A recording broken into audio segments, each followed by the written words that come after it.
So Car 30 is starting its campaign for 2024, and we've decided to fix or rebuild our engine and carburetor, and we're doing it at Foley's garage in Nairobi, and Mr. Foley is going to explain what actually we've done.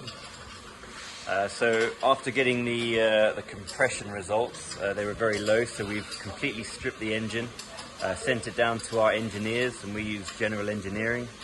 We've had new sleeves fitted, and then we've got the block back. We've replaced the pistons, put new pistons in, had the cylinder heads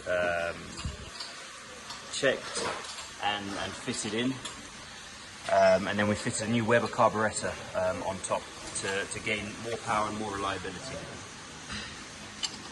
So now we're just fitting it back into the car.